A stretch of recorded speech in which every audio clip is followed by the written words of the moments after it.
ان کے خلاف انکوائری ہے. انہیں 4 اپریل کو دوپہر 12 بجے طلب کیا گیا ہے. ڈاکٹر یاسمین راشد پر پارکنگ، کینٹین اور صفائی کے ٹھیکوں میں رشوت لینے کا الزام ہے. ایگزیکٹو ڈائریکٹر پی آئی سی اور ایم ایس پر ڈاکٹر یاسمین راشد کو کروڑوں روپے رشوت دینے اور ان کے خرچے اٹھانے کا بھی الزام ہے. اس کے علاوہ anti corruption executive director P I C doctor Bilal Mohiuddin, M S doctor Muhammad Tehseen, A M S purchase doctor Shakeel کو بھی طلب کیا ہے.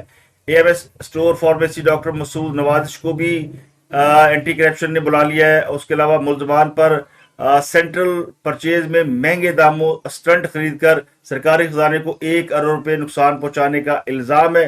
ملزمان پر رواں مالی سال پیپرا رولز کی خلاف ورزی کر کے سٹنٹس کی خریداری میں بھاری کمیشن لینے کا بھی الزام ہے. اس کے علاوہ بائی پاس آپریشن کے لیے جو سامان خریدا گیا تھا وہ بھی مہنگے داموں خریدا گیا ہے. تو پی آئی سی انتظامیہ پر دل کی بیٹریوں سمیت پی آئی سی کے سٹور سے کروڑوں روپے مالیت کا سامان چوری کرنے کا بھی الزام ہے. تو ڈاکٹر یاسمین کے خلاف انکوائری جو ہے وہ اینٹی کرپشن پنجاب کر رہی ہے. تو مین سٹوری یہ کہ سپریم کورٹ نے پنجاب اور خیبر پختونخوا میں الیکشن کے التوا سے متعلق جو کیس کی سماعت ہے وہ مکمل کر کے فیصلہ محفوظ کر لیا. اب سماعت کے دوران کیا کچھ ہوا؟ سماعت کے دوران بہت کچھ ہوا. میں نے کل آپ کو خبر دی تھی کہ پیغامات کا تبادلہ ہوا ہے اور یہ فیصلہ کیا گیا کہ ملک کو کسی آئینی بحران سے دوچار نہیں کیا جائے گا. اور اس کی میں آپ کو وجہ بتا دیتا ہوں. آج اس کے باقاعدہ کچھ اشاروں میں تصدیق بھی ہو گئی. پہلا اشارہ تو یہ تھا کہ حکومت نے آج کی عدالتی کارروائی کا بائیکاٹ نہیں کیا. اٹارنی جنرل پہنچے، ان سے چیف جسٹس نے پوچھا کہ آپ نے بائیکاٹ کیا تھا؟ تو انہوں نے کہا نہیں جی، ہم کسی بھی آئینی معاملے کا یا سپریم کورٹ جیسے آئینی ادارے کا بائیکاٹ نہیں کر سکتے، جس کو کورٹ نے ویلکم کیا. اس سے پہلے کل جو کورٹ نے 31 مارچ کے فیصلے کا حکم نامہ جاری کیا تھا تو اس میں بھی یہ ذکر کیا، اس میں بھی فل کورٹ کا ذکر نہیں کیا گیا تھا. تو آج اس کی وضاحت دے دی گئی کورٹ کے اندر کہ فل کورٹ جو ہے اس کے بارے میں بات ہوئی تھی اور ابھی اس کے اوپر فیصلہ نہیں ہوا کہ ہم نے فل کورٹ کی نہ کوئی باقاعدہ استدعا آئی، نہ ہم نے باقاعدہ اس کو مسترد کیا. تو یہ معاملہ جو ہے نا ابھی پینڈنگ ہے. تو فل کورٹ کا جو راستہ ہے وہ ابھی اوپن ہے. تو یہ بھی ایک گڈ جیسچر جو وہ دیا گیا. تو حکم نامے میں فل کورٹ کا معاملہ شامل ہی نہیں کیا گیا تھا. اس کے علاوہ آج عرفان قادر صاحب کورٹ کے اندر پیش ہوئے اور عرفان قادر صاحب نے جو کچھ کیا اس کے بعد کورٹ کا موڈ بھی بدل گیا، مزاج بھی بدل گیا. اس سے پہلے کورٹ بڑی ہی یعنی کورٹ کے اندر جو 2-3 چیزیں بڑی امپورٹنٹ نظر آئیں وہ یہ نظر آئیں کہ بینچ ہر صورت الیکشن کی خواہش رکھتا ہے. یہاں تک کہا گیا کہ اگر فوج اویلیبل نہیں ہے تو فوج کے جو دیگر ادارے ہیں جن میں نیوی ہے، ایئر فورس ہے، ان کو بھی استعمال کیا جا سکتا ہے. اور پھر یہ کہا گیا جی کہ اگر ریٹائرڈ فوجی جو ہے ان کو بھی لگایا جا سکتا ہے. یعنی جو ایک الزام ہے خان صاحب کے اوپر کہ ان کو ایکس سروس مین کی حمایت حاصل ہے اور اس وقت جو خان صاحب کے حق میں جو بہت زیادہ کمپینیں چلا رہے ہیں ان میں ایک لندن میں صاحب بیٹھے ہوئے ہیں، میجر راجہ عادل صاحب، ایکس میجر ہے وہ، تو وہ بھی ایکس سروس مین کے نمائندے ہیں. تو ایکس سروس مین اکثر عمران خان کے حق میں کمپینیں چلاتے رہے. تو فوج کی طرف سے اس بات کا تاثر دینا کہ یہ الیکشن ریٹائرڈ فوجی بھی کرا سکتے ہیں، اس نے ایک بھوچال پیدا کر دیا. اور یہ تاثر پیدا ہوا کہ عدالت جو ہے وہ شاید یہ چاہتی کہ ایکس سروس مین کو استعمال کر کے الیکشن کرائے جائیں. اور ایکس سروس مین کے استعمال کا مطلب ون وے ٹریفک ہی ہے اور سیدھی بات ہے کہ یہ معاملہ پھر اس طرف جاتا ہے. لیکن یہ ریمارک سے اور یہ بینچ کی جو ہے فرسٹریشن یا انٹینشن شو کر رہے تھے. تو اس کے بعد یہ بھی کہا گیا جی اراکین کو جو فنڈ دیے جا رہے ہیں تو پیسہ تو بڑا ہے. اور پھر اسد عمر کو معاملت کے لیے بلایا گیا. اسد عمر نے بھی عدالت میں آ کے بتایا کہ جی بڑے پیسے ہمارے پاس اور بڑے فنڈز ہمارے پاس اور حکومت جو ہے وہ اراکین اسمبلی کو اتنے کھلے پیسے دے رہی ہے اور یہ الیکشن کرانے سے ایسے ہی بھاگ رہی ہے. تو یہ کچھ چیزیں عدالت کے اندر جو ہے وہ ایسی تھی جس میں ایک وقت میں تو نظر آیا کہ عدالت جو ہے وہ بہت زیادہ ڈیسپریٹ ہے اس معاملے میں. پھر ایک موڈ مزاج چینج ہوا. لیکن اس سے پہلے میں آپ کو کچھ اور چیزیں بھی بتا دوں، اس کے بعد آگے بڑھیں گے کہ پھر وہ کیا ہوا جس کی وجہ سے ٹیبل جو ہے مجھے ٹرن ہوتا نظر آیا. سماعت کے آغاز سے قبل ہی اٹارنی جنرل نے ایک درخواست دائر کی تھی جس میں کہا گیا تھا کہ چیف جسٹس پاکستان عمر بندیال کی سربراہی میں 3 رکنی بینچ یہ مقدمہ نہ سنے اور اٹارنی جنرل کو تقریباً 7 صفحات پر مشتمل درخواست میں یہ استدعا کی گئی تھی.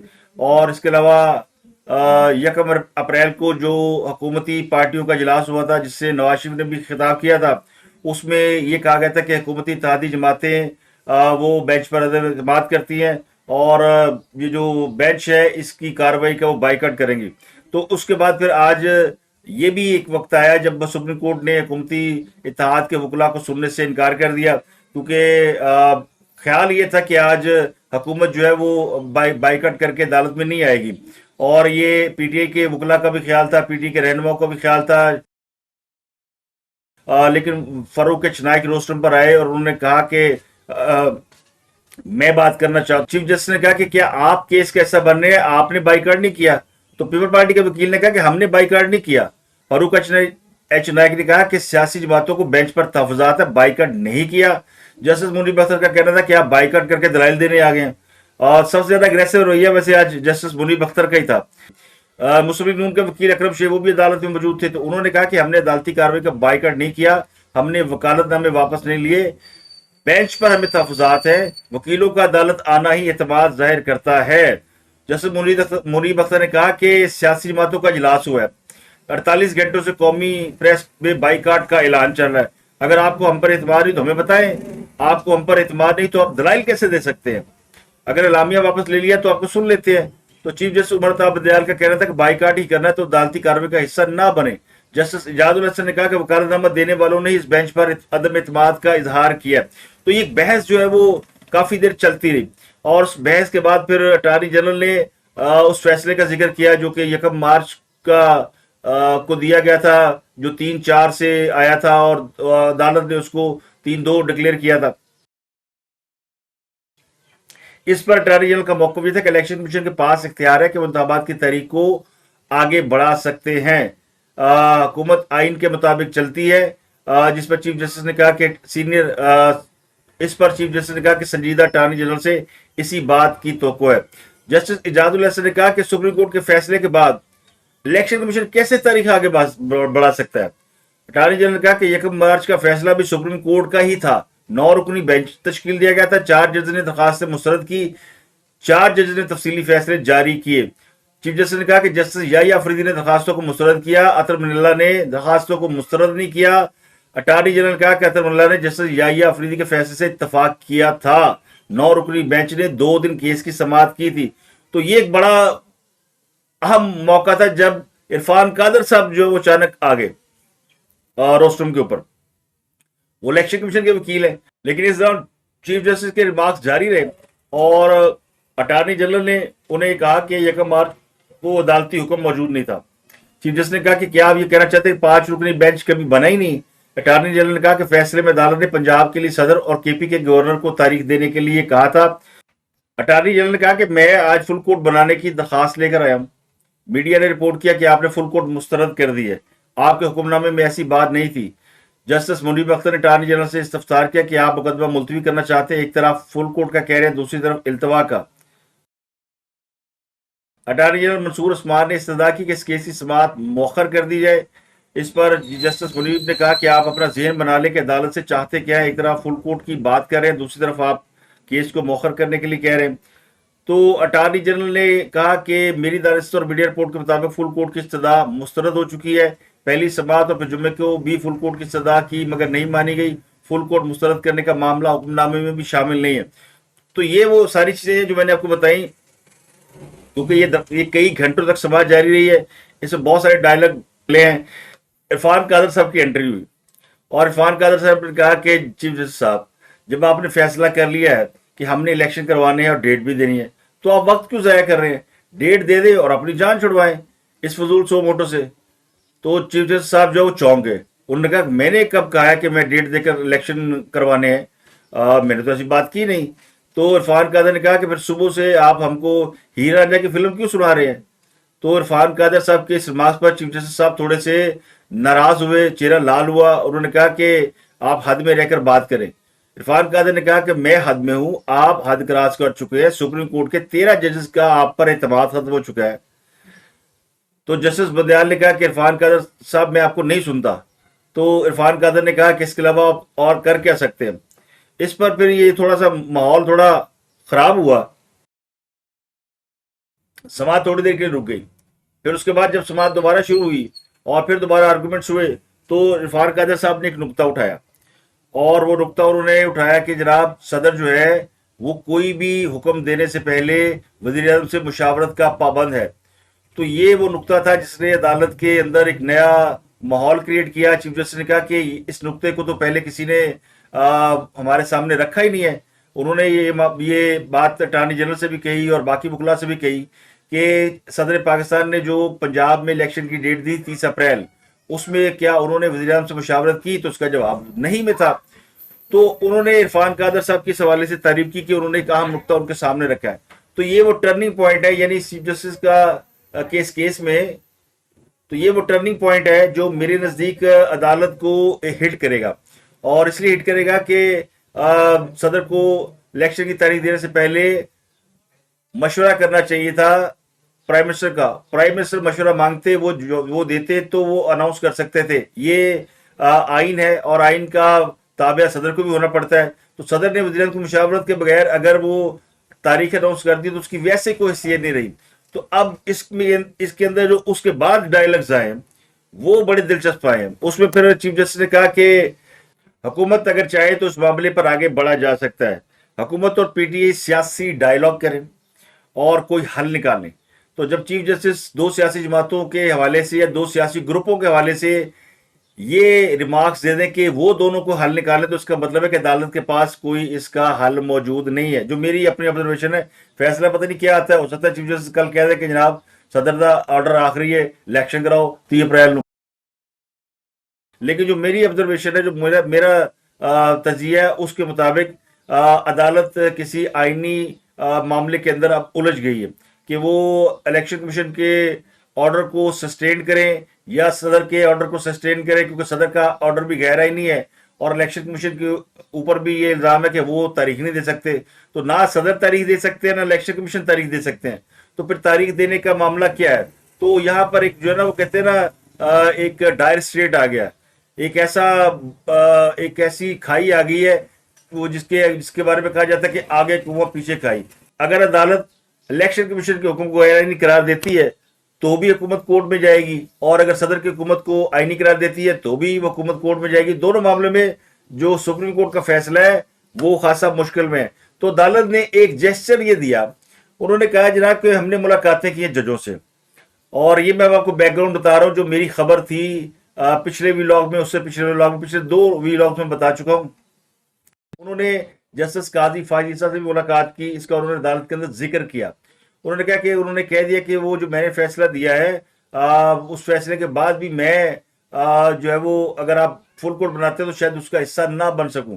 تو قاضی فاضل صاحب نے فل کورٹ کا حصہ بننے سے انڈائریکٹلی یعنی معذرت کی ہے. یہ چیف جسٹس صاحب کا عدالت میں ان کا موقف ہے، اور وہ یہ کہتے ہیں کہ جو قاضی فاضل صاحب کا فیصلہ ہے وہ انتظامی معاملہ ہے، اور ابھی چونکہ رولز بنے نہیں ہیں. جب رولز بن جائیں گے، اپلائی ہو جائیں گے، وہ ایکٹ جو ہے وہ نافذ ہو جائے گا تو اس کے بعد دیکھیں گے. کیونکہ ابھی یہ معاملہ جو ہے وہ صدر کے پاس ہے. جو میری اطلاع ہے صدر نے اس معاملے کو روک رکھا ہے، اور صدر اگر اس کو 15-20 دن روک بھی لیں گے تو اس کے بعد یہ ایکٹ آٹومیٹکلی نافذ العمل ہو جائے گا. تو صدر آخری ڈیٹ تک اس پر سائن نہیں کریں گے کیونکہ وہ نہیں چاہتے کہ یہ پہلے سے امپلیمنٹ ہو جائے اور موجودہ کیس کے اوپر اس کا کوئی اثر پڑے. ان دا اینڈ اس نے لا بننا ہی بننا ہے. دوسرا انہوں نے کہا کہ ایک تجویز جو حکومت کا موقف ہے کہ ایک ہی وقت میں انتخاب کرائے جائیں، یہ بڑی اچھی تجویز ہے، لیکن معاملہ یہ کہ ہم نے آئین کو بھی دیکھنا ہے، اور صدر جو ہے وہ پرائم منسٹر سے مشاورت کے پابند جو اس کیس میں نہیں ہوئے. حکومت یہ یقین دہانی کرائے تو کچھ کیا جا سکتا ہے. کوئی ڈائلاگ نہیں ہو رہا اور سارا جو بوجھ ہے وہ وفاقی حکومت کے اوپر ہے. یعنی اب بات آ گئی گورنمنٹ کے اوپر. وہ الیکشن کمیشن، سیکرٹری دفاع، فلانا سیکرٹری دفاع کو بلایا ہوا تھا، ان کے بھی میں آپ کو بتاتا ہوں کیا ہوا. سیکرٹری دفاع کو بلایا تو سیکرٹری دفاع سے انہوں نے گفتگو کی. حمود الرحمان، لیفٹیننٹ جنرل حمود الرحمان وہ پیش ہوئے عدالت میں، روسٹرم پر آئے. تو چیف جسٹس نے کہا کہ فورسز کا معاملہ صرف آرمی کا نہیں ہوتا، نیوی اور ایئر فورس کا بھی ہوتا ہے. بڑی فوج مصروف ہے تو ہم آپ کی مجبوریاں سمجھ سکتے ہیں، لیکن نیوی اور ایئر فورس سے تو مدد لی جا سکتی ہے. الیکشن کمیشن کہتا ہے کہ 50% پولنگ اسٹیشن محفوظ ہیں. فوج کا ہر یونٹ شعبہ جنگ کے لیے تو نہیں ہوتا. ہم آپ سے حساس معلومات نہیں لیں گے، مجموعی صورتحال بتا دیں. تو انہوں نے کہا کہ بہت سینسٹیو چیزیں ہیں، اوپن کورٹ میں بتا نہیں سکتا. تو انہوں نے کہا جی آپ لکھ کے دے دیں یا ہمیں انہوں کے چیمبر میں بتائی جا سکتی ہیں. تو جج صاحب نے کہا فی الحال پنجاب کا بتائیں کیونکہ خیبر پختونخوا میں ابھی تاریخ ہی نہیں دی گئی، حالانکہ خیبر پختونخوا میں بھی گورنر نے 8 اکتوبر کی ڈیٹ دے دی ہوئی ہے۔ تو انہوں نے کہا کہ کیا پنجاب میں سیکورٹی کے حالات سنگین ہیں، ہم آپ کی مجبوریاں سمجھتے ہیں لیکن پلیز آپ ہمیں گائیڈ کریں۔ تو چیف جسٹس کی اس تقریر کے بعد جو سیکرٹری دفاع ہے انہوں نے پھر اپنا موقف رکھا، انہوں نے کہا جی عدالت میں تفصیلات نہیں بتا سکتا، ہم نہیں چاہتے کہ حساس معلومات ہیں یہ کسی دشمن کے ہاتھ لگ جائیں، سب تک پہنچے، اور انہوں نے کہا پھر آپ ہمیں لکھ کے دے دیں، تحریری طور پر ہمیں بھجوا دیں۔ تو اس کے بعد سیکرٹری دفاع جو ہے وہ سلوٹ مارا، گھر نکل گئے، انہوں نے کہا دیکھی جائے گی۔ سیکرٹری دفاع کا بھی تحریری جواب اور سیکرٹری خزانہ کا بھی تحریری جواب ابھی آنا ہے۔ اس کے باوجود سماعت کے مکمل ہونے کا اعلان کیا گیا اور یہ کہا گیا کہ ہم فیصلہ محفوظ کر رہے ہیں، ہم یہ فیصلہ کسی اور وقت سنائیں گے۔ تو جناب یہ ساری ایک یعنی اس کی پوری داستان ہے۔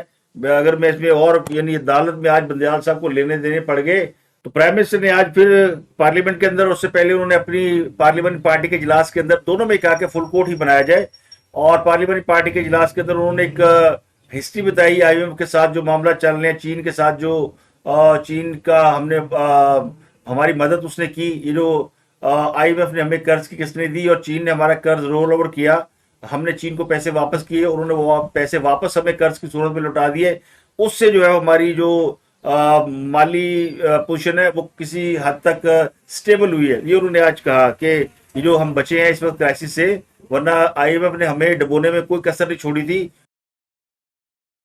تو یہ جناب ساری صورتحال ہے کہ جناب کہتے ہیں نا کہانی پلٹ گئی ہے، بازی پلٹ گئی ہے، اور میرے نزدیک تو بڑا مشکل ہے کہ عدالت اب اس بات کے اوپر کوئی فیصلہ دے سکے کہ جو صدر کی دی ہوئی تاریخ ہے اس کے مطابق ہی الیکشن ہو سکیں، کیونکہ تمام ادارے ہاتھ کھڑے کر چکے ہیں اور حکومت بھی جو ہے اس معاملے میں کوئی یقین دہانی کرانے میں ناکام ہوئی ہے۔ عدالت کا اصرار یہ کہ سیاسی جماعتیں آپس میں بیٹھے مذاکرات کریں اور وہی کوئی اس کا حل نکالے، اور میرا خیال ہے کہ یہی عدالت کے پاس اگلا حل ہے، اور غالب امکان یہ ہے کہ کل جو آئندہ فیصلہ سنایا جائے وہ کل سنایا جائے، پرسوں سنایا جائے، اس میں یہ کو 9 رکنی لارجر بینچ ہو سکتا ہے بنایا جائے، فل کورٹ تو نہیں ہوگا لیکن ہو سکتا ہے عدالت لارجر بینچ بنانے پر آمادہ ہو جائے۔